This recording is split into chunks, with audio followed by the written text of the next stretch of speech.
Uniwana Talk, ngobrol bareng Patriot. Oke, selamat sore semuanya ya, Sobat Patriot. Kali ini ketepatan dengan hari yang spesial banget. Ada Bung Holil di sini hadir, serta tamunya juga spesial. Ini bertepatan dengan momen yang luar biasa ya. Maksudnya hal yang baru yang pasti bakal kita obrolin di sini nantinya. Langsung aja kita sapa tamu kita. Oke, selamat sore Bude. Selamat sore Mas. Selamat sore Bude ya, luar biasa. Ini Bude kita sama aja langsung, namanya beliau adalah Bude Indah. Bude Indah ya? Siap. Indah sekali. Indah sekali. Oke, Bude Indah ini selaku pembina Angel Heaven Community Pasuruan, Bude ya. Siap. Nah, nanti kita bakal bahas mengenai apa itu Angel Heaven ini, kemudian bagaimana kiprahnya, hal yang menarik itu apa. Langsung aja sekarang ya, biar langsung tahu nih. Oke Bude, gimana kabarnya Bude hari ini? Alhamdulillah sehat. Sehat Bude ya? Sehat selalu. Semangatnya sehat. Bude ini loh, Ya. tangannya jempol luar biasa Bude, Masya Allah. Harus sehat, harus kuat, harus tetap semangat. Iya, tetap semangat meskipun hujan menerpa, Hujan. badai pun datang, Bude terbos. Diterbang langsung Iya. luar biasa. Iya Bude, ini Siap. ngomongin tentang tadi yang ingin kita bahas. Temanya adalah menjadi ibu anak kebutuhan khusus dan menjadi bude sukarelawan dari pembina Angel Heaven Community ini. Tema obrolan kita hari ini adalah itu ya Sobat Patriot ya. Nah Bude, tadi sudah sempat bahas ya, sempat singgung tentang Angel Heaven Community. Sebenarnya Angel Heaven Community itu apa Bude? Ya, Angel Heaven Community itu adalah komunitas pelajar anti narkoba di Kota Pasuruan. Satu-satunya komunitas yang memerangi narkoba di Indonesia hanya di Kota Pasuruan. Oke, hanya di Kota Pasuruan. Hanya Wah, di harus ya Kota Pasuruan Pasuruan. Bude. Luar biasa, hanya di Pasuruan ya. Dan pelopornya Bude. Siap, insya Allah saya dan anak-anak waktu itu pelajar dari SMA 4 yang mengajak mendirikan Angel Heaven Community. Awalnya itu Angel Hill, saya tidak Angel setuju. Hill. Angel Hill adalah malaikat neraka, jadi saya minta Oke. diganti dengan Angel Heaven, malaikat surga. Malaikat surga, Masya Allah. Luar biasa, ini penuh makna berarti Penuh Bude ya. makna biar memerangi anak-anak dan menyelamatkan anak-anak dari pengguna narkoba dan kita bisa menyelamatkan dari anak-anak. Oke, berarti memang sasaran utamanya anak-anak. Pelajar, khususnya pelajar di Kota Pasuruan, baik itu dari SD, SMP, SMA, dan mahasiswa. Oke, cara merangkul Bude nih, mereka supaya bisa ikut join dalam Angel Heaven ini kayak gimana Bude waktu itu?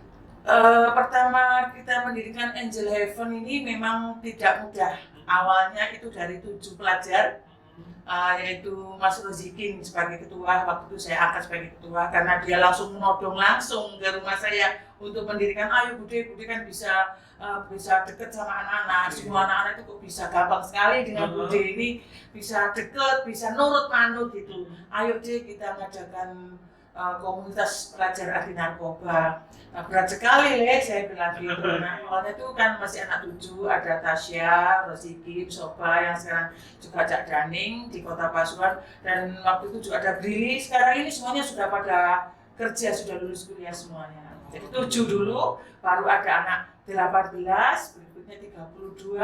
Akhirnya alhamdulillah kalau dikumpulkan keseluruhannya itu ya hampir 1000 lebih. Tetapi ini masih terjalin ikatan setiap lebaran, masih ada komunikasi karena kita punya grup. Ada grupnya. Ada grupnya. Meskipun sudah punya posisi Sudah, masing-masing, ya. tapi tetap ada silaturahminya gitu Dan Bude ada ya. yang sudah menikah, Oh, sudah kerja, gitu. tapi tetap saling masih komunikasi lah. Kalau lebaran masih saling komunikasi. Ada kegiatan untuk bertemu gitu Bude, mungkin kopdar atau apa, atau ada event bersama gitu Bude. Kalau kopdar sih jarang karena kondisi anak-anak kan masih belajar, ada yang mahasiswa, ada yang di luar kota, di Malang, Surabaya, ada yang di Jogja. Ini kalau kita bertemu itu biasanya itu pas lebaran. Jadi ada kesempatan lebaran, kalau kakak-kakak seniornya yang datang bisa kumpul di rumah, atau kalau memang belum ada kesempatan kumpul, kita door to door masing-masing, jadi ke rumah masing-masing sama. Jadi kita dengan wali murid, dengan wali ini benar-benar ikatan terjalin. Jadi ada benar-benar keluarga besar. Jadi nggak bisa dihilangkan karena dia benar-benar keluarga. Oke, jadi Bu Denny menggagas benar ya, mengumpulkan satu demi satu, akhirnya jadi suatu keluarga besar ya.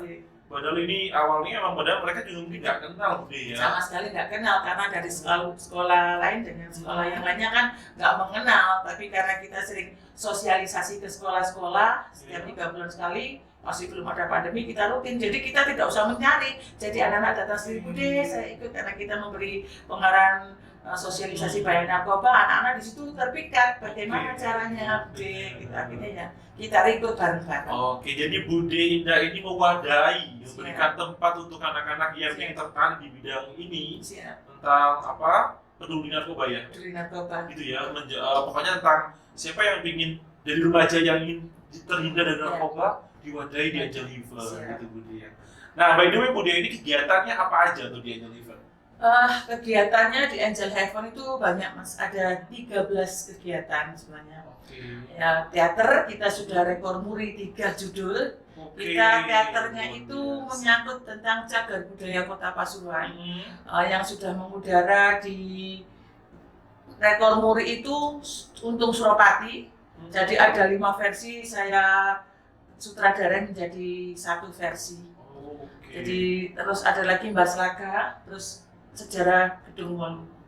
Semuanya mengangkat heritage-nya Pasuruan ya, pahlawannya Untung Suropati, heritage-nya luar biasa. Jadi anak-anak nggak boleh menghilangkan Kota Pasuruan. Ternyata di sini kota sejarah, banyak sejarah yang tertinggal. Cuma dihilangkan dan berusaha dihilangkan.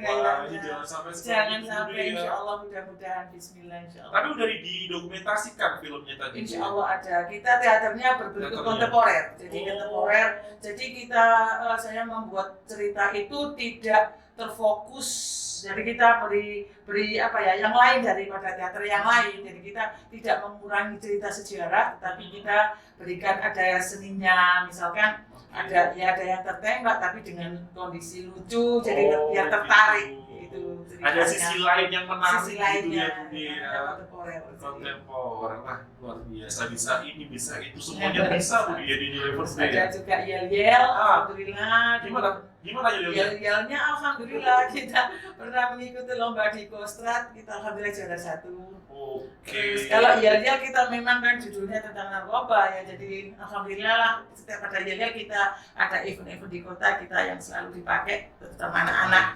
Jadi untuk memeriahkan suasana HUT kota, ulang tahun HIV AIDS ya, seperti hari ini ya, 1 Desember hari AIDS sedunia. Biasanya kita yang tampil karena ini kondisi masih ada pandemi, jadi kita nggak bisa ditampilkan, katanya KPA, Komisi Penanggulangan AIDS. Tapi udah jadi langganan Bude ya? Sudah langganan betul.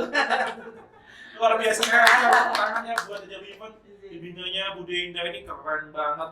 Kegiatannya positif, semuanya luar biasa Bude ya. Ada bakti alam Mas, bakti alam kita sudah menanam pohon 1000 pohon di Cowek, di desa Gunung Cowek. Oke, Cowek, dari sana selatan ya. Yang pernah menerima Kalpataru, Angel pernah pelajar pertama yang menanam di sana 1000 pohon. Alhamdulillah. Terus pernah menanam 3000 pohon di Gunung Bromo yang terbakar. Insya Allah sebelum pandemi kita dengan 300 komunitas se-Jawa Timur Angel bersama Jawa Timur. Ada bakti sosial, alhamdulillah kita sudah pernah membantu salah satu anak yatim piatu yang tidur di makam, tidak punya orang tua dengan kondisi tunadaksa.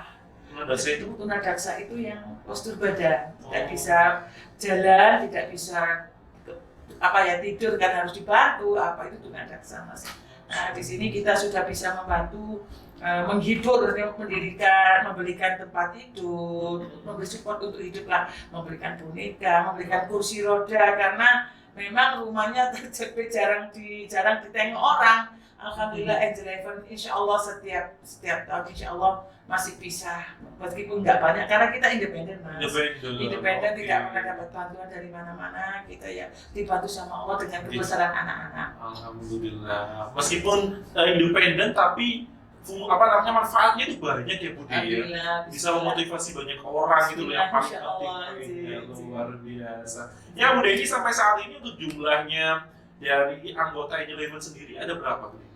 Kalau yang aktif ini 121 Mas. Dari awal cuma 7, 7. sekarang Jadi 121. Berapa yang kali lipat aktif. itu ya?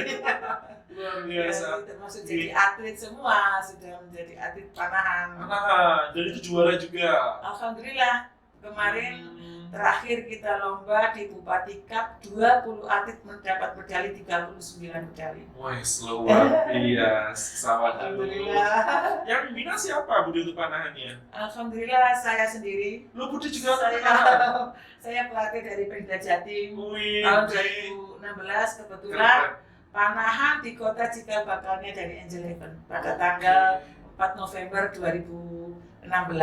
Jadi berdirinya Angel Heaven tanggal 2 September 2012. Untuk panahan Air Seri Clubnya ini tanggal 4 November 2016. 16, 4 tahun langsung punya RCT Club gitu ya Budi ya. Ya, karena saya beri kegiatan biar ini mas anak-anak nggak sampai kena narkoba. Jadi kalau ada kesibukan kan anak-anak nggak mengenal narkoba.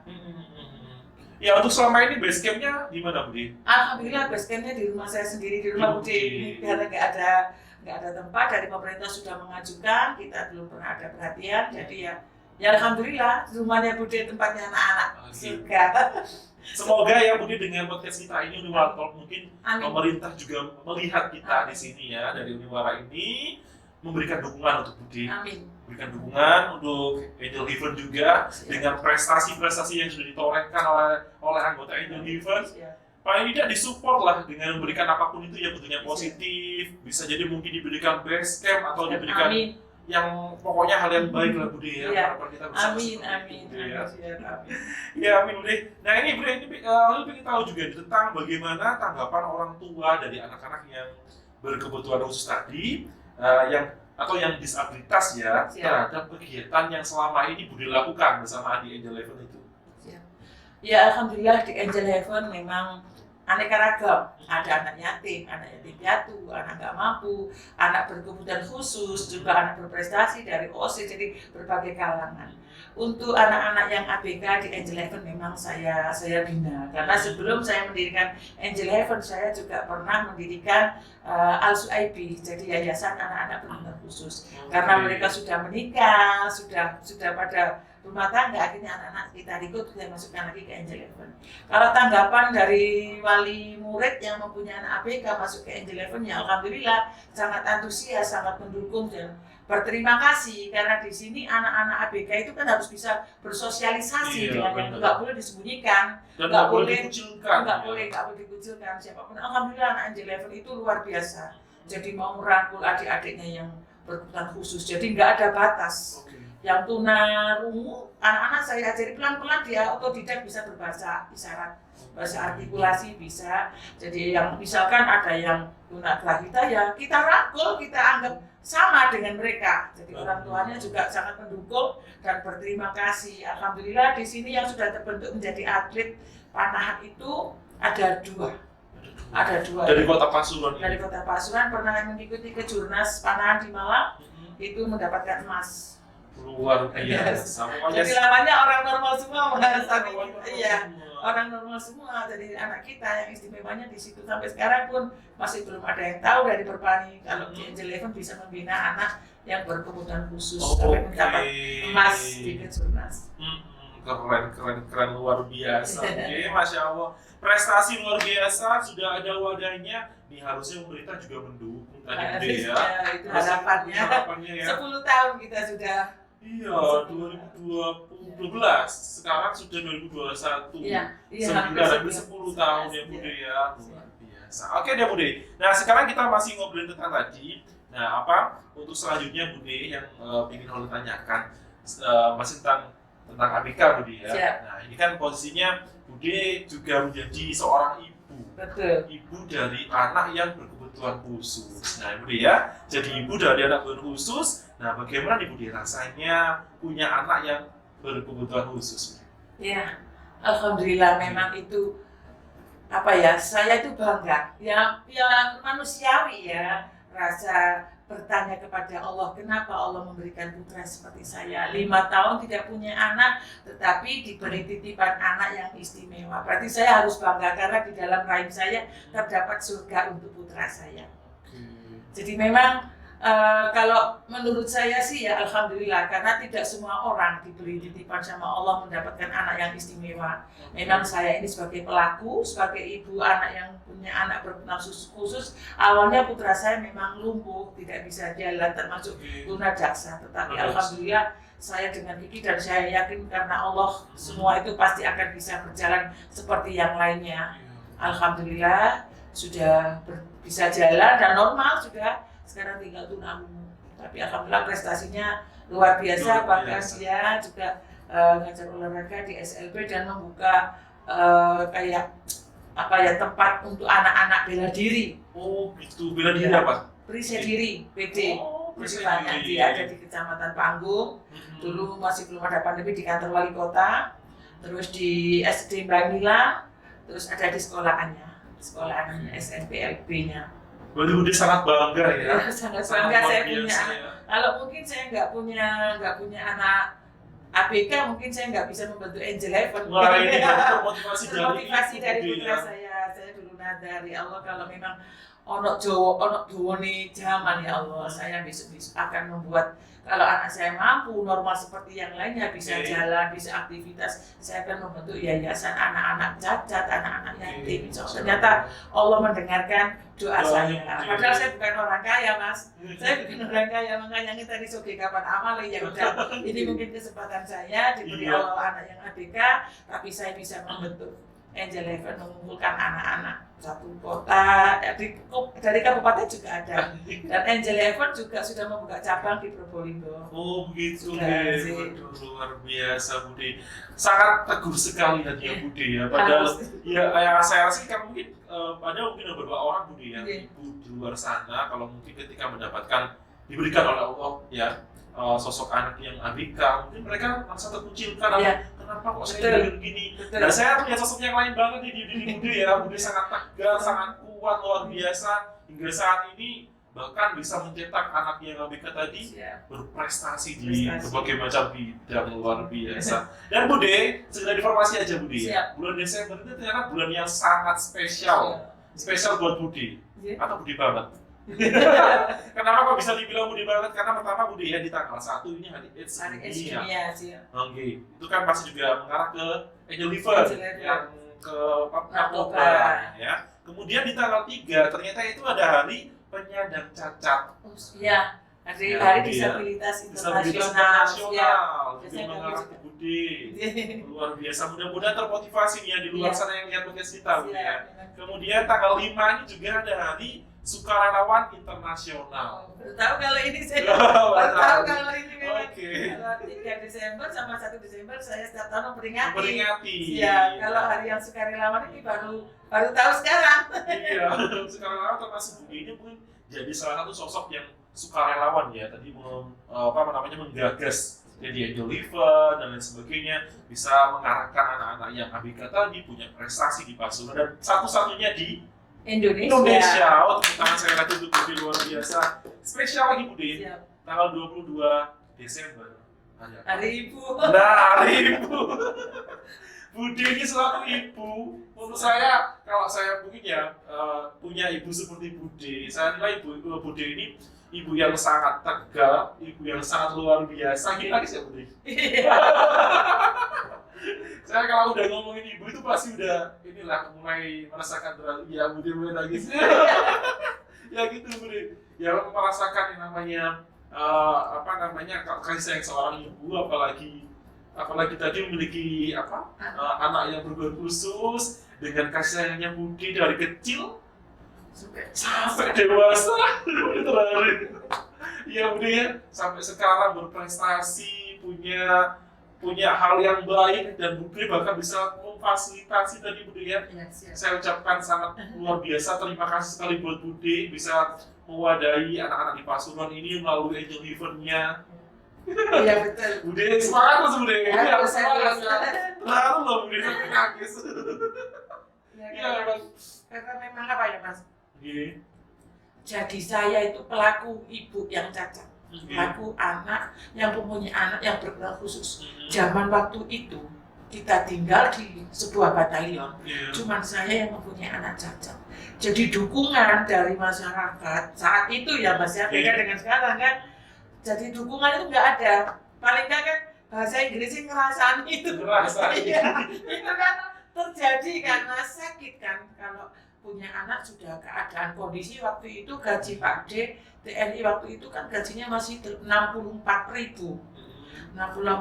jadi 87 sampai jadi 100. Sedangkan untuk membiayai anak ini harus ke dokter, harus terapi, ke RSAL, itu zaman itu Mas harus mengeluarkan uang 600. Jadi saya kalau mau berobat itu sampai numpang naik truknya sapi sama Pak D, ingat saya. Jadi pakai doreng biar murah. Biar murah. Sakunya saku telur rebus hasil rosokan itu Mas, jual apa kaleng botol susunya kan. Kalau tak belikan susu yang murah, anak saya ini tulangnya kan nggak bisa fit seperti anak yang lain karena kondisinya memang lemah. Kalau saya berikan Pediasur gajinya kurang. Jadi saya hampir 2 tahun itu masih sempat makan nasi karak, nasi aking itu hampir 2 tahun saya dengan Pak D. Kebetulan waktu itu ya Pak D masih sering tugas ya, senang juga ditinggal tugas, susah juga, senangnya kan bisa ngirit hidup, ngirit ekonomi. Nah susahnya kalau kita anak sakit, kalau anak berkebutuhan khusus ini harus ke dokter, nggak ada orang lagi, itu kan kita nggak ada motor, waktu itu kan nggak ada tentara punya motor, punya sepeda aja baru komandan, baru yang punya sepeda motor. Jadi harus naik truk, kayak tadi truknya sapi, ngangkut pasir, numpang itu memang pernah terjadi. Terus di orang bicara bagaimana menanggapi anak kita, padahal saya nggak pernah meminta anak seperti itu dan anaknya pun nggak mau dilahirkan seperti itu. Jadi saya harus bisa, harus dikuat-kuatkan Mas, manusiawi ya, manusiawi harus bisa dan harus mampu. Jadi terpaan orang ngomong itu buat tameng saya harus bisa. Bagaimana caranya anak saya itu lebih dari yang dia omongkan, dari yang dia hina. Sekarang alhamdulillah Allah itu mendengar doa orang teraniaya, memang betul, memang betul ada. Saya merasakan dan mujizat itu memang benar-benar ada. Jadi bukan hanya omongan, bukan hanya katanya Kiai harus begini, tapi memang saya mengalami. Saya ini kan pelaku itu, banyak pelaku. 5 tahun nggak punya anak, begitu dititipi anak seperti itu. Jadi kan siapa yang mau menerima kan? Alhamdulillah memang Allah itu memang maha sempurna. Jadi saya berpesan kepada ibu-ibu siapapun, kalau mempunyai anak yang berkebutuhan khusus, jangan lemah, tetap semangat, tetap bangga, dan tetap bahagia. Karena apa itu adalah surga kita sebagai seorang ibu. Karena di rahim kita terdapat emas untuk anak kita. Masya Allah, itu prinsip saya. Luar biasa sekali Bude prinsipnya ya. Jadi buat ibu-ibu dimanapun Anda berada, kalau memiliki anak yang ABK ya, tetap harus semangat Bude ya. Semangat. Jangan jadikan suatu beban, malah jadikan hal yang positif yang bagus, semangat di kehidupannya Bude ya. Jadi kita lihat, jadi memang wadahnya kalau dulu kan masih ada sekolah SLB, sekarang sudah hebat, sekarang sekolah ada inklusif, jadi sekolah reguler bisa menerima anak-anak yang bukan khusus itu sudah rencana Allah semua kan, sudah ditakdirkan. Nah, jadi nggak boleh malu, tetap kita sekolahkan karena mereka berhak mendapatkan prioritas dari orang tua, mendapatkan derajat yang sesungguhnya siapa mereka. Karena di balik semua itu adalah anak-anak yang hebat, anak-anak yang emas. Kecerdasannya itu melebihi dari anak-anak yang normal. Iya, memang nyatanya begitu. Kebetulan kalau juga punya rekan yang sesama dia disabilitas, dia ABK. Dia punya kekurangannya itu di penglihatan, itu netra. Denny, benar. Ya, anak saya itu. Tunanetra? Iya, maksudnya itu anak binaan. Yang Unmar itu ya. Oke, benar. Denny ini kebetulan rekan saya juga pernah siaran di radio. Saya juga penyiar radio juga sebelumnya budaya. Luar biasa, dia bisa kalau di radio itu benar-benar enak ngobrolnya, enak dengan orang itu, bisa menguasai lagu, familiar banget, suaranya juga enak. Kalau menurut saya sih bawahnya juga enak. Ini juga hasil binaannya Bude ya.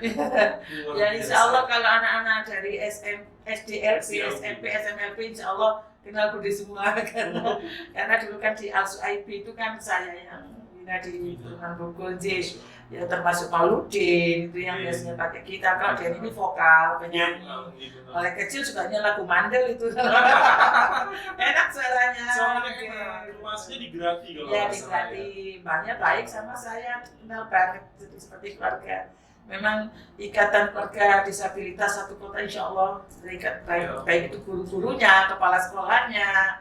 Ya, jadi karena saya juga pernah berjuang untuk mendirikan SMP SMLB itu Mas yang di dekat perumahan saya, ya perjuangannya luar biasa itu.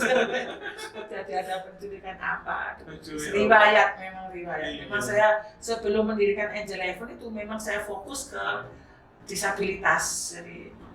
Jadi memang sampai saya menjualkan hasil dagangannya anak-anak ini dari Al-Zuaib ini, saya menghadap Pak Wali Kota waktu itu almarhum Pak Hasani itu minta tempat di terminal religi itu Mas. Nah itu saya setiap hari sama Pak D pulang dari sekolahan, dari SMP 9 dulu, saya langsung jualan sampai jam 3 malam. Menjualkan telur asin karyanya, kerudung lukisnya, keterampilan apa-apa. Ya namanya orang mau ke religi, mau ke Masjid Jami ya jarang ada yang belinya Aqua. Jadi ya 1-2 orang, cuma orang yang peduli aja, kasihan, berdasarkan kasihan. Jadi saya itu keliling ke Bank Mandiri, masuk ke bank, ke sekolah-sekolah, menjualkan hasil karya kerudung lukis anak-anak.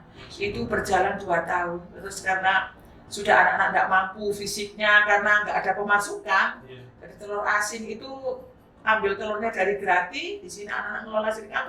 Jadi kondisinya ini fisik ya, nggak bisa ini kakinya, tapi luar biasa ngangkat 15 kilo loh, telurnya bisa, hampir setiap hari jual telur 25 kilo, tapi saya yang ini, yang sama Pak yang keliling.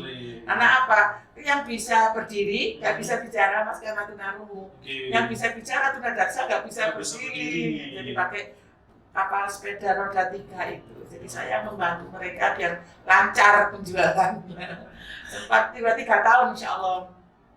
Bude, jadilah ladang pahala yang sangat besar mudah-mudahan Bude ya, Bude ya. Oke, ya Bude, selama ini untuk saat membantu seperti tadi ya, untuk menjual dan sebagainya itu, Bude mengalami kesulitan nggak saat membantu mereka untuk bikin prestasinya, termasuk tadi yang diceritakan saat membantu menjual produknya mereka. Adakah kesulitan selama ini Bude? Pernah ngerasa kayak tersulo gitu Bude? Kalau kesulitannya sih kita pernah sama Pak D sudah menjanjikan targetnya anak-anak ada yang harus sekolah bayar kendaraan bensin Mas atau bensin. Oh gitu Bude. Iya pernah. Jadi telur belum ada yang beli, ada yang pesen tapi belum sampai ke tempat yang pesen. Kendaraan bensin nuntun Mas, jadi saya sama Pak D nuntun. Insya Allah jam 11 siang nuntun, dorong. Nggak punya uang, nggak punya pulsa. Jadi mau telepon sama siapa nunggu teman. Siapa tahu ada orang lewat, alhamdulillah. Ya berapa menit langsung ada murid saya lewat, saya utang uang 20.000 untuk beli bensin.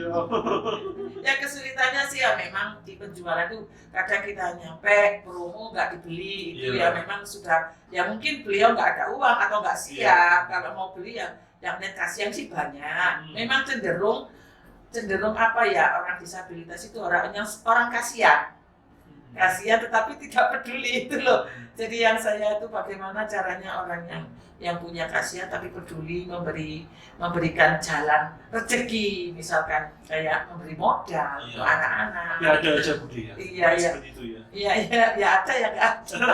Gitu. Sulit Mas sekarang itu memang sulit apalagi keadaan pandemi sekarang. Sekarang semuanya ekonomi sedang turun ya Bude ya. ya. Betul. Ya Bude, ini tentang pandangan. Nah, pandangan orang mengenai bagaimana pandangannya orang sekitar Bude ya terkait anak yang berkebutuhan khusus. Bude sendiri kan memiliki anak yang berkebutuhan khusus. Ya. Nah, selama ini orang yang di sekitar Bude kayak gimana pandangannya? Saya kan masih kecilnya putra saya itu kan ada ditinggal di batalion. Memang awalnya sih orang-orang mungkin tidak tahu apa sih harus bagaimana, kan beda masih apa sih zaman dulu sama zaman sekarang kan beda cara memandang, cara menilai orang. Kadang orang itu kan ya tidak munafik lah, kadang di luar baik, di belakang. Yang pasti itu diomongin Mas, pasti itu. Ya jangankan kita sebagai ibu yang melahirkan anak cacat, jangankan dikatain dilokno bahasa Inggrisnya ya. Dilihat aja loh kita tersinggung. Dilihat aja kita tersinggung Mas, karena apa? Kamu belum pernah merasakan, itu anak uang loh. Berobat enggak 100.000, 2.000 jutaan.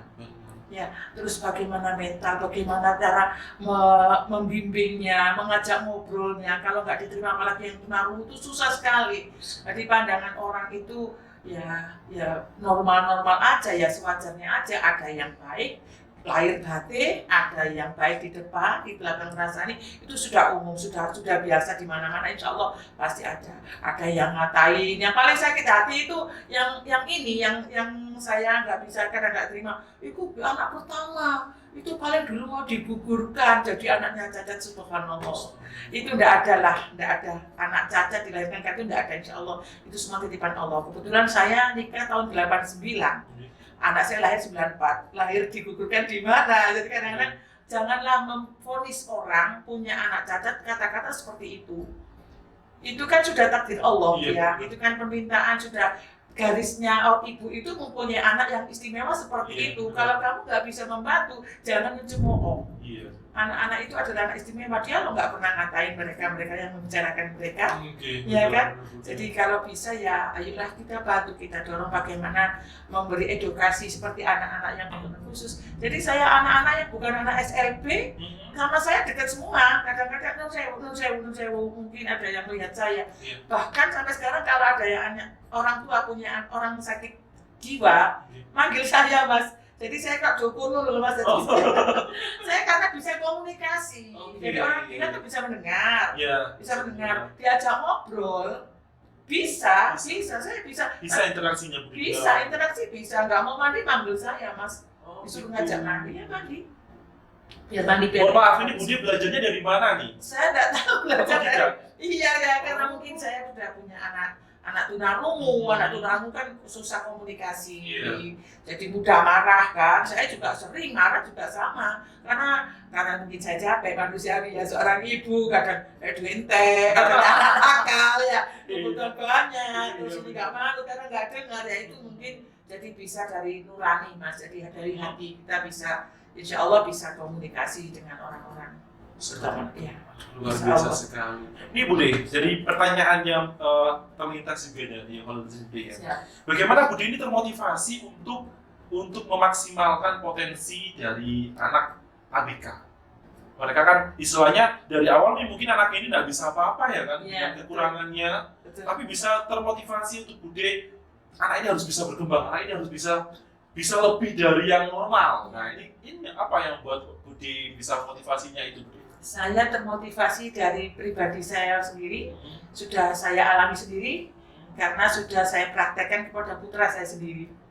Ya, putra saya sendiri meskipun dulu mantan lumpuh, sudah menjadi atlet pelari, terus menjadi atlet panahan dan menjadi atlet bela diri. Kalau saya bisa, sudah saya praktekkan ke putra saya harus bisa ke anak-anak yang lain. Ya. Alhamdulillah, terutama ini namanya Rafli, dari SFPLB, alhamdulillah waktu SD sudah mendapat emas waktu di Kejurnas di Malang. Jadi meraih lawannya juga orang-orang normal. Jadi saat memanah membidiknya pun, jadi ini malah unik Mas. Jadi saya coba awalnya saya memberi pelajaran sama si Rafli ini dari segala sudut. Jadi tidak hanya satu fokus. Takutnya saya nanti kalau dia tak kasih ikut lomba karena dengan orang umum, kalau nanti pendapatan papan targetnya di A, B, C, dia sudah bisa terbiasa di yang lain. Iya. Terus kemarin juga ada lagi salah satu siswa saya, atlet saya juga sama, ternyata lebih hebat dari yang lain. Karena anak yang autis, anak yang tunarungu, ya, itu kecerdasannya itu lebih dari anak yang normal. Jadi apa yang saya katakan diingat-ingat sampai ingatannya lebih tajam, lebih bagus. Jadi fokusnya lebih bagus daripada anak-anak yang normal. Karena anak-anak sudah ini belear, lupa sudah bergurau, sudah ini senang, hatinya kadang-kadang berubah gitu loh. Kalau memanah kan harus fokus. Jadi gampangnya saya di situ, karena jadi memotivasi anak-anak dari anak lain itu karena dari saya sendiri. Saya berarti bisa. Kamu harus bisa lihat harus sama. Kita itu sama. Jadi harus bisa jadi orang hebat. Jadi ini sama. Jadi sama. Coba deh Bude mau menyampaikan apa gitu dengan mereka yang mungkin tunarungu Bude dengan bahasanya gerakannya ini. Boleh Bude? Boleh Bude, silakan. Nanti saya akan diterjemahkan dulu biar tahu. Ya, tapi ya enggak pintar karena saya kan otodidak dari saya, jadi nggak seperti Dewi Yul. Dewi Yul nyanyi dong. Dewi kan fotonya juga sama Iya, dengan iya. saya, makanya untuk motivasi saya juga Iya. gitu. Jadi kalau misalkan Ini sama. Raffi harus bisa memanah sama dengan dilihat, jadi memana harus fokus satu mata sedikit, jadi nggak boleh fokus. Tapi udah juga sambil ngomong gitu ya. Iya kan anak tunarungu kan harus lihat bibir orang berbicara. Bibir dan gerakan tangan. Ya, gerakan tangan. Kadang-kadang kan anak-anak SLB itu yang tunarungu dipelajari tidak semuanya bisa mengerti bahasa A, B itu jarang. Jadi dengan bahasanya sendiri, jadi kita harus mengikuti. Anak ini kalau ngerti bahasa isyarat, apa nggak ngerti. Jadi kita harus tahu, kadang kita kasih bahasa isyarat yang benar, N gitu, anak nggak tahu. Jadi kita jadi lihat bibir. Tapi harus mempraktekkan dengan gerakan tangan, biar bisa menerima, jadi sama-sama ngerti gitu ya.